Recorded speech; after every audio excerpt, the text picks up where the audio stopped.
Mobil ambulans dari sejumlah desa di Kabupaten Purwakarta berdatangan hingga memenuhi kantor dinas perhubungan. Kedatangan mobil ambulans ini bukan untuk mengangkut pasien yang sakit, namun untuk berunjuk rasa.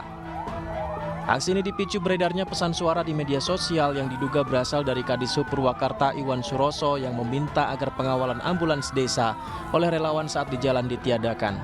Selain itu, driver ambulans desa juga disebut sering ugal-ugalan saat membawa pasien di jalan. Para sopir ambulans membantah hal ini dan mendesak dipertemukan dengan Kepala Dinas Perhubungan Purwakarta Iwan Suroso.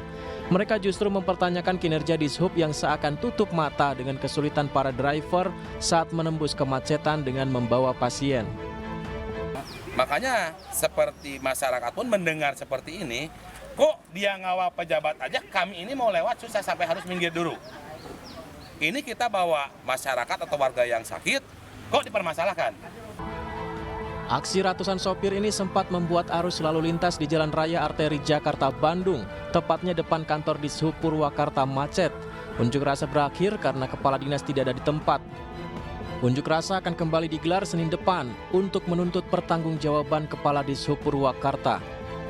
Dari Purwakarta, Jawa Barat, Irwan Saputra, iNews melaporkan. Selamat malam, apa kabar pemirsa? Unjuk rasa ratusan sopir ambulans di Purwakarta, Jawa Barat menjadi pembuka jumpa kita di iNews Prime. Penjajakan koalisi Partai Amanat Nasional dengan PDI Perjuangan nampaknya belum sampai pada titik temu. Ketua Umum Partai Amanat Nasional, Zulkifli Hasan, masih belum ingin mengumumkan siapa yang akan diusung menjadi bakal calon presiden 2024. Saya Abraham Silaban, Anda menyaksikan iNews Prime.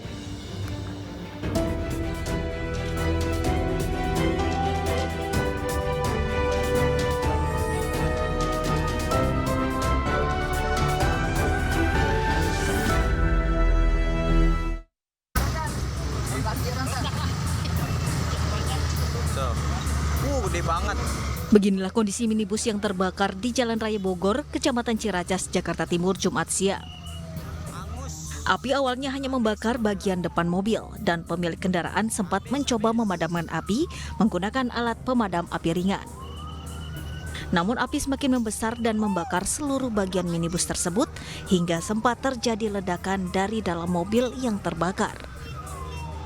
Petugas Sudin Damkar Jakarta Timur yang tiba di lokasi langsung berusaha memadamkan api agar tidak semakin membesar.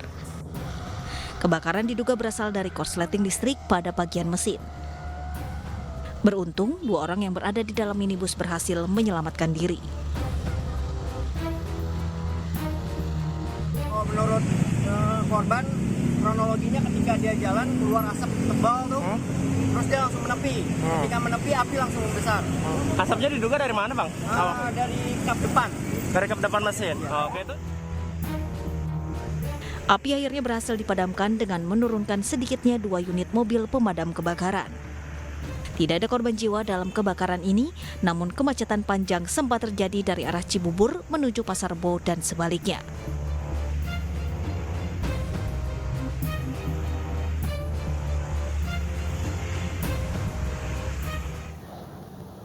Satu unit rumah warga hangus di lalap si Jago Merah di kota Lok Sumawe, Aceh. 10 korban kebakaran dievakuasi.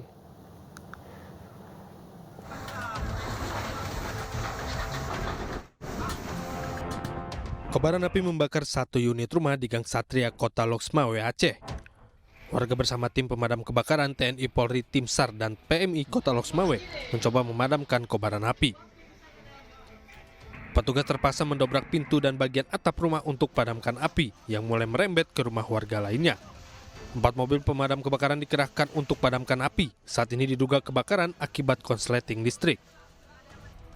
Asap yang membumbung tinggi membuat warga sekitar panik dan selamatkan harta benda.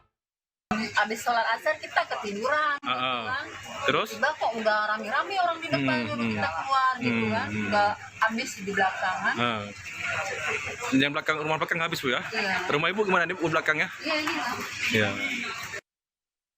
Seorang lansia 70 tahun nyaris menjadi korban kebakaran, namun berhasil diselamatkan oleh warga. Dan 10 korban kebakaran saat ini dievakuasi ke tempat aman.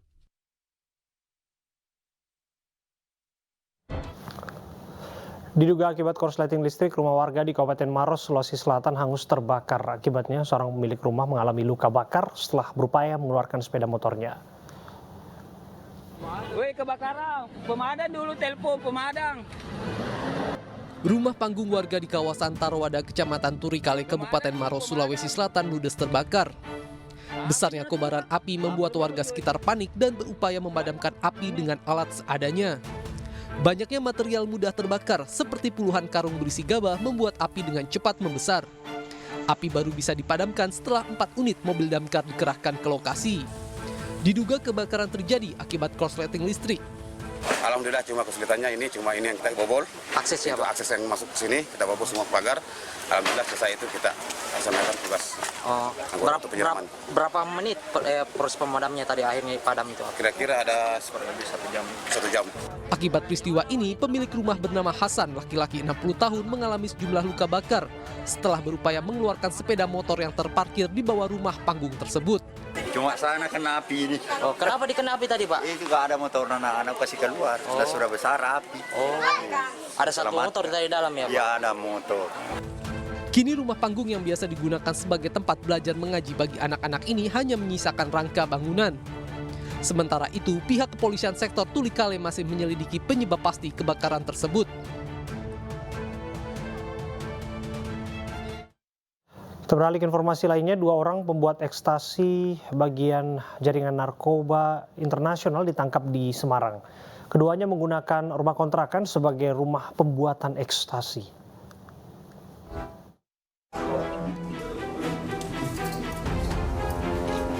Polisi berhasil menangkap 2 tersangka pembuat pil ekstasi di sebuah rumah kontrakan di Semarang, Jawa Tengah. Kedua tersangka MR 28 tahun dan ARD 24 tahun merupakan warga Tanjung Priuk, Jakarta Utara. Pengungkapan oleh Bareskrim Mabes Polri dan Polda Jawa Tengah ini berkat pengembangan kasus serupa dari Tangerang, Banten.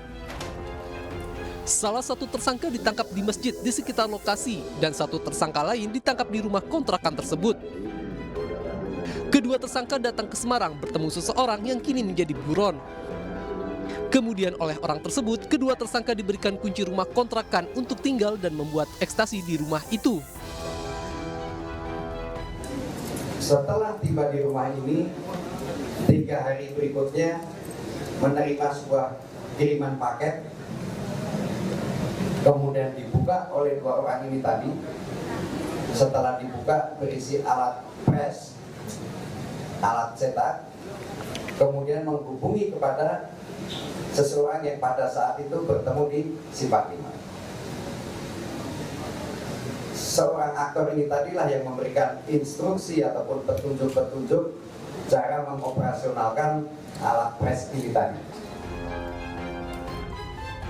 Menurut warga sekitar, kedua tersangka baru seminggu menempati rumah kontrakan tersebut. Meski demikian, sudah beberapa kali paket datang ke rumah itu. Dari hasil penggerbekan, polisi mengamankan sejumlah barang bukti berupa 9.000 butir ekstasi yang sudah jadi, ratusan kapsul, sebuah mesin pencetak ekstasi, dan bahan pembuatnya.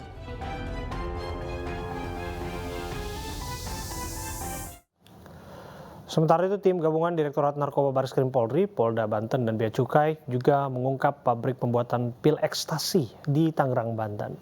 2 tersangka yang berperan sebagai pembuat ekstasi ditangkap di sebuah rumah di Kecamatan Pasar Kemis, Tangerang.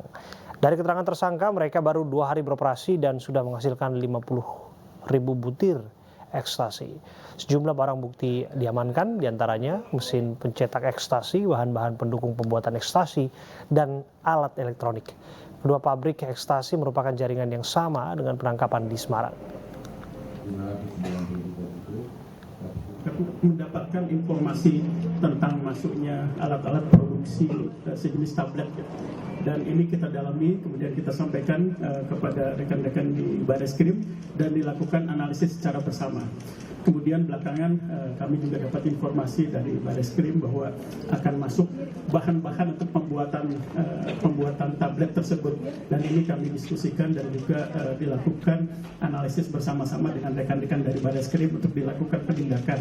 Terakhir kami begitu datang barang tersebut maka dilakukan Sementara total tersangka yang ada di wilayah Banten dan Jawa Tengah ada 4 tersangka. Untuk ada 2 tersangka yang di DPO Kemudian tentunya akan dilakukan langkah-langkah pengembangan dari penyidik, dalam hal ini gabungan antara Bareskrim, Polda Banten dan jajaran Bea Cukai untuk menelusuri asal usul daripada prekursor, kemudian importasi mesin yang digunakan dan siapa yang akan yang mendanai daripada laboratorium gelap pembuatan ekstasi di